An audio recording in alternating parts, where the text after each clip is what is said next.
Welcome to What Are You Sporting About podcast, a podcast about business, employment, sports, and entertainment to help educate, support, and guide you to your next level. Here's your host, attorney Savania DeBarros.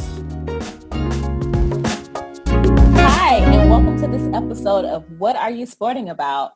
Today, we have with us Renee Montgomery, who's a current WNBA player, TV host, and commentator, and also business owner. Hi, Renee. Hello there. Thank you for having me on this nice, lovely podcast. No, thank you so much. It is people like you who are trying to reach out so that we can share a breadth of information with other athletes who are in business or entertainers or whomever so that they can get the advice that they need to be successful. So let's just jump into it. Tell us a little bit about yourself. Okay, so I grew up in West Virginia, and there are Black people there, my family.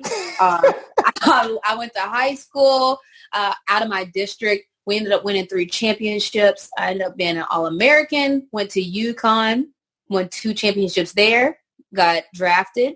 But I say that to say it's a very bizarre start, right? That I grew up in West Virginia, and so that's like what makes me. I grew up in a small town, and you had to be really creative. Like, you had to create your own fun, playing in the woods, imagination. Right. And those type of things are what helped me now in my post-basketball life, because it's the creativity and the imagination that people are like, well, how did you think of that? So I would say growing up in West Virginia kind of shaped who I am, is how I had to, and even, everybody hears country stuff, but even just figuring out ways to do something, like figuring out problems, that people like that are working with their hands and stuff are more accustomed to that. So I would say West Virginia shaped me. It's funny you say that, because I'm was born and raised in Florida. And the city that I grew up in is Gainesville. Shout out to all my Gainesville folks. Okay. But I remember growing up literally like nothing but woods around us. Of course, they've developed a lot now around the area, but there was, like you said, there was nothing but your own creativity, time, and space to really be innovative as kids. And I didn't really realize how entrepreneurial I was until I got into business.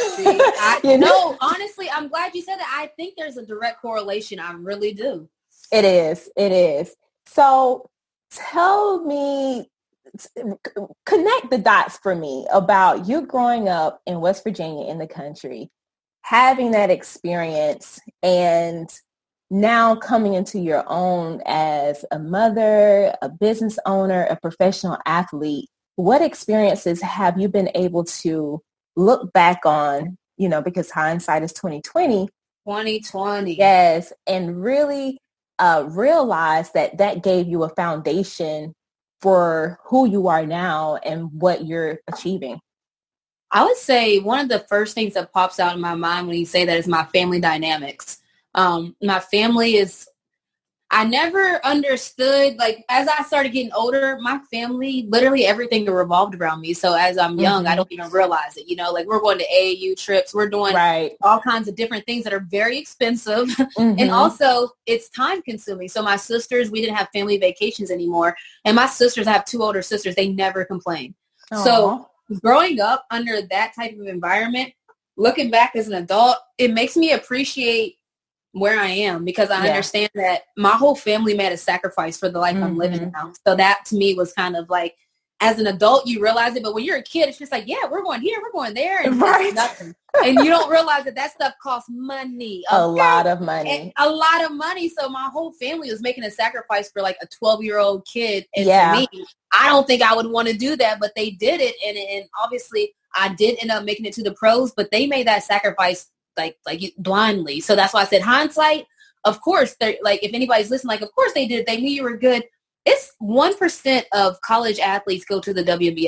Right. That's the hardest league statistically to get in. So for my parents to bet on me in West Virginia at that young of an age, it's like they had that 2020 hindsight, but they didn't. Right. They knew that the investment was crucial for you. And they probably just felt like, if this is something that my daughter really is enjoying and she's passionate about it and she's working hard, like she's really putting in the work, why wouldn't we help her in that? Because maybe that is the line that she, the path that she's going to take.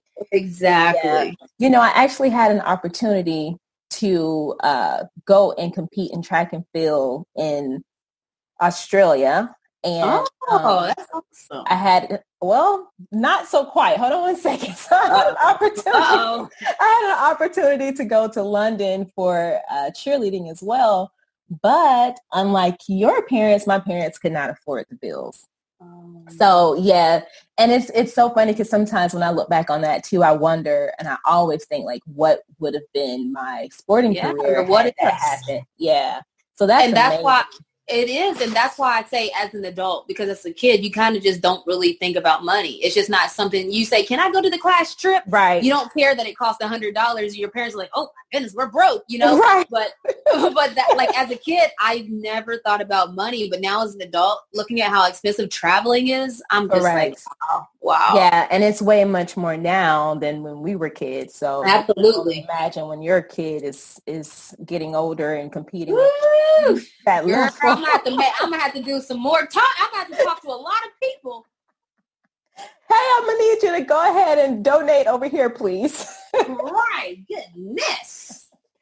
So I want to talk to you though about your journey leading up to the pros and how you handled that transition from the collegiate level to the pros, and how you're able to balance being a mother and a professional athlete.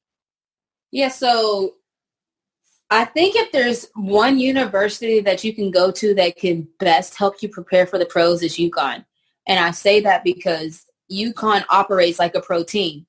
Coach Ariema, you come in there as a high schooler and you're young and dumb, and they don't give you the excuse that that's okay. Mm-hmm. So, a lot of times people say, no, it's okay. They're young. They're learning. They don't know yet. It's not like that at UConn. No, that's not how we do it here. You're going to do it this way.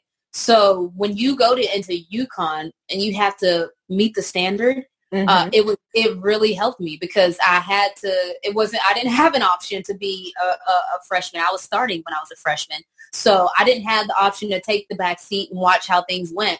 And I took that same approach and that same mindset when I went to the pros. I don't have the luxury to take a sit back and survey and fill out the situation. So I kind of went to the situation just eyes wide open and ready to learn. I think a lot of people assume that because, I went to UConn and my team that year had went undefeated. I didn't go in like arrogant. I went in confident, but I didn't go in like, my team was undefeated and I'm this and that. Like, I really went in there with like an eagerness, I would say. So I think that my mindset going into the pros helped because the vets, I think, realized that was my mindset. You could tell. And so they, like, a lot of vets just took me under their wings in the sense that they accepted me right away. Ones I didn't even know, but I think they just appreciated that I was young and respectful.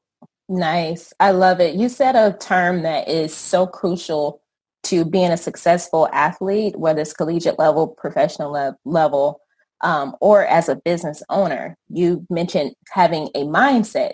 You had to make sure you had the proper mindset. And in the book, What Are You Sporting About? That is one of the key topics that I touch on for professional athletes in business to help them develop the right mindset around being an athlete, what that entails, but also being able to take that experience from the pros and use that in business, but having to shift that mindset in a way to actually operate their business. I just realized the proper way. I actually just realized something. Obviously, is your book out yet? I don't know. I haven't read Not it. yet. June 1st. Okay, so do you know that your book is literally the whole mission statement of my foundation? So I have a foundation. Get out of here. Wow. As you were saying it, I was like, okay, this is kind of bizarre. my foundation mission statement is to teach people the skill set I learned on sports because they translate to everyday life. Like that's the mission statement of my foundation. When I say my foundation, I mean the Renee Montgomery Foundation. Yeah. I created one.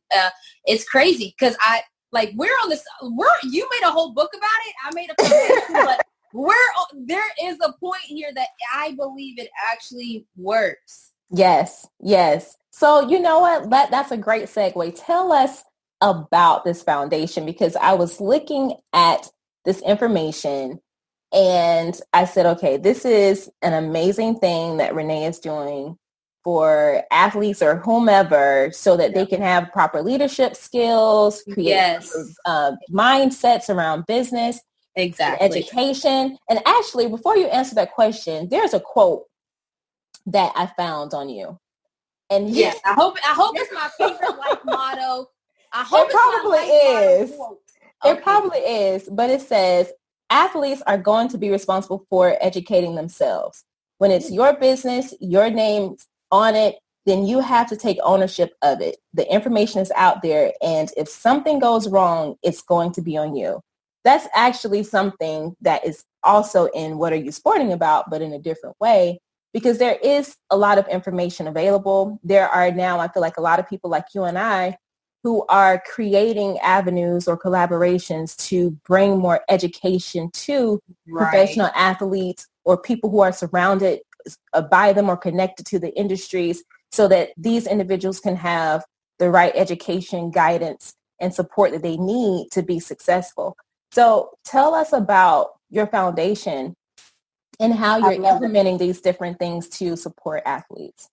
I love it. So that was not the quote that I thought you were going to say, even though that is a quote. I thought you were going to say, a lot of people associate me with the quote, "It's a good day to have a good day." And people associate that with me because I'm going into my 12th WNBA season. So I've been here a long time. Mm-hmm. And that eagerness that I talked about my rookie season, I still have it. And I still have that level of positivity and optimism. And people and people can't understand it. They're like, you're 33, you've been in the league long. I haven't had the easiest road, and people can't understand why I'm so positive and everything. But I think it's a mindset. I think it is a mindset. I literally think if I decide to wake up today, and even if I don't feel good, I say, it's a good day to have a good day. It's literally just tell myself, let's just have a good day regardless. Because people well, you don't feel bad after the games and hurt. I'll be telling my teammates, yes, I'm hurting too. What are you? Yes, I played the same amount of minutes as you. I'm tired too, boss. But they don't understand that, just because you're tired, I don't tell myself I'm tired. I tell myself, all right, let's go. Let's get it. Right. I just choose not to. So that aspect, I try to carry it over. I'm like, people need to understand that they can control their lives. Right. And when I have foundation events, one of the events I have is called Let's Go Pro. And in West Virginia, I talk about West Virginia, but West Virginia has no pro sports, no NBA, NFL, MLB, nothing. And a lot of cities don't. But the whole state of West Virginia has nothing, and I know a lot of them don't. And for me as an athlete growing up, that's a heavy blow. It is. So the Let's Go Pro is a event where I bus 55 people from West Virginia to Atlanta and let them experience the big city per se. And Lenox Mall, they thought Lenox Mall was the craziest thing they've ever seen, in a sense, because even in Charleston, we barely have a mall now. Only 3 stores are open. So I think that once you open people's eyes to a different world and a different life, if you literally, I hope somebody listening just literally listens and okay, I guess I do have a choice, because it's a habit. So I think everything you do is a habit. So while all those people were here, I let them realize you didn't think about complaining, right? Because that's when things are going good. Keep that same energy. Keep that same energy when things are going bad, though. Don't just melt down and break down. Right. And one thing I love that you said, about the quote, it's a good day to have a good day. And you may be tired coming from a long, hard game, but there's also an opportunity in everything.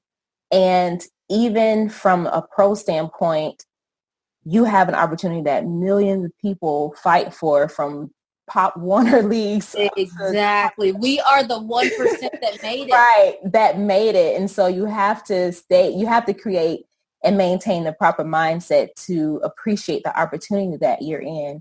And then also too, just looking at what we're going through as a nation in this pandemic season. A lot of people are, upset because they can't go certain places, they can't do anything, but there's been so much opportunity and space created through this pandemic. It's all about a mindset. Yes. And so for me, honestly, the pandemic changed my life. And I would say like in a good way. Yeah. Before the pandemic, I was doing all analyst work. And this is going to sound bizarre, but I was doing all kinds of broadcast work, ESPN, NBA TV, Fox Sports South. I was calling the NBA G League Finals before that got canceled. I was going to call the NCAA Women's Tournament before that got canceled. Oh, wow. I was going to call the Dos Equis 3x3 before that got canceled. So there was a lot of different things. I was calling Hawks games, NBA games, and all of that got shut down, right? Because everything got shut down. Right. So when that happened, I've always kind of wanted to get into other type of entertainment where I'm interviewing people, I'm talking to crowds. So I just looked at this opportunity where everything shut down. I can focus on me. And I started doing these interviews on my Instagram and just interviewing different people in my network. Obviously, I know like some celebrities. So I reached out to them. And honestly, it's taken off. And this series like got sponsored by, I have a sponsor now. That's really cool. And it was like, I wanted to be, and I'm putting air quotes around it, but the talk show host, basically I got to just create my own thing. And I know I wouldn't have done that if the pandemic didn't happen. That's amazing. And look, you're talking to another person who has started a podcast. And that's why I told you congratulations. Y'all didn't hear that when we first got on the phone, but that's why I said, girl, congratulations. Thank you. You launched I was not going to do a podcast. I just felt like it's way too many things for me to do. And it was just something that was always in the back lurking around. Because I just knew a year ago, I was like, I know I'm probably going to have to start a podcast at some point because, that's the thing to do. But the issues or topics that I cover in What Are You Sporting About the book, I said to myself, I can't stop this conversation right at the last page. So we need to do a podcast. And it's been amazing because now, of course, with the pandemic, people are available. And very available. I'm trying to fill time. Very available. I've been trying to reach out to everybody right now because, as soon as everything starts moving and going again, it's going to be crazy. Oh, it's going to be crazy. Everybody's going to be trying to get their own life back on track. Yes, yes. I have to ask you though, Renee, because I see you doing a whole lot of stuff. And I know that some of your shows or whatever that you were supposed to be doing were canceled. But in a regular day, or let's just say a regular month, how do you manage it all? Yeah. I'm like, I think I'm oddly disciplined. That's how I would explain it. I have this thing about it. I don't usually push things off. So if somebody sends me an email, like right when you sent me the email and said, this is the time, I put it in the calendar immediately. Like I try to do like whatever the task is that I receive, I try to respond back immediately because I think once you start pushing stuff off to later, that's when things start getting piled up. So I try to make sure that like, I don't have a whole day where I just let things pile up crazy. Like, and I don't know, to me, I like that. Obviously you have to stay in tune with your phone a lot. Right. But I just don't let things get piled up, and I always try to live in the now. Yeah. So if I'm playing, if I'm working out, so pre-pandemic, literally 1 week before the pandemic happened and we had to quarantine, one of my mornings was I had to wake up at 6 a.m. because I had a 9 a.m. photo shoot. I had a photo shoot from 9 to 11. Then I went home, changed, got something to eat, went from NBA TV from 2 to 5, and I hosted the NBA TV update segment. Right after that, I drove to the Gateway Center Arena to call the NBA G League game for the Skyhawks. That was from 7 to 9. And then after that, I went and played pickup from like 11 to 1. And that was like a real day. And that wasn't even crazy to me. that's how my schedule started to be. I have no idea how that wasn't crazy to you, because I'm like, huh? because that was my normal Wednesday. Like that. Okay. That was my normal Tuesday. I'm sorry. On Tuesdays, like, so I didn't do NBA TV every day of the week. I did it on Tuesdays. So I know on Tuesdays, that's my long days. Right. And now that the pandemic hit, I'm like, there's no way I could do Tuesday. Like, I've gotten so accustomed to just like, okay, I gotta go. All right, babe, I'm gonna get up and go do an interview in the living room. You know, like, I've gotten accustomed to that Tuesday seems like it's impossible now. Yeah. You know, one thing I would say this for anyone who's listening is, regardless of whether we're in a pandemic or anything else crazy happens, the biggest lesson I've learned so far is to basically put myself first. Just like you, like, you've created a schedule that works for you now. And one thing that bothered me, because, you know, once you're an athlete, you're always an athlete. Yeah. You know, I can kind of make my husband hurt himself one year. He tried to race me. I'm like, dude, look, sidetrack for a second. Yeah, I'm like, dude, listen, muscle memory. They don't get it. They don't get it. I know exactly what you're talking about. But, you know, so after having my son, and we live so far now, I just got so wrapped up into this whole schedule of being a mom, a lawyer, this travel, you know, then coming home and trying to make dinner, whatever. I was not setting myself up for success personally. And I missed working out. And one of the things the pandemic gave me was time to clarify my schedule and, you know, time to get organized with meals. So now we meal prep and everything, you know, but of course it's always about a mindset.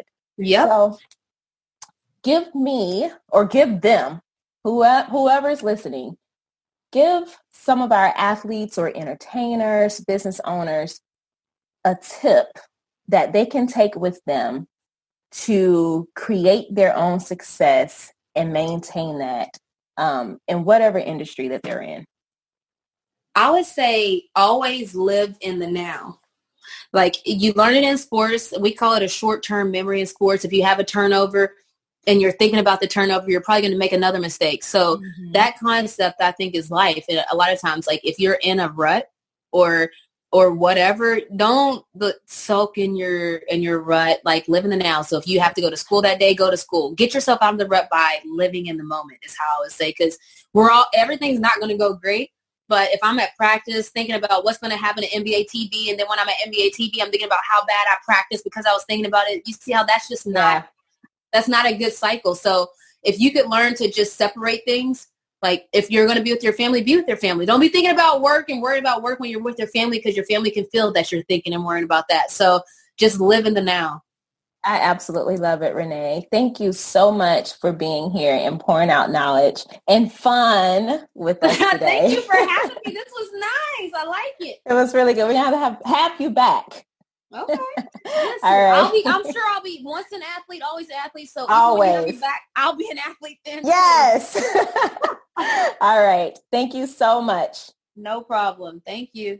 Thanks for joining us this week on What Are You Sporting About podcast. Make sure to visit our website, prosportlawyer.com, where you can subscribe to the show in iTunes, Stitcher, or whatever your favorite platform is, so you'll never miss a show. And while you're at it, if you found value in the show, we'd appreciate a rating on iTunes or iHeartRadio. Or if you'd simply tell a friend about the show, that would help us out too. If you like the show, you might want to check out our book, What Are You Sporting About? Attorney Savania DeBarros is available for private consulting at sldebarros.com. And remember, we're here to educate, support, and guide you in your journey to success, because we're all sporting about something.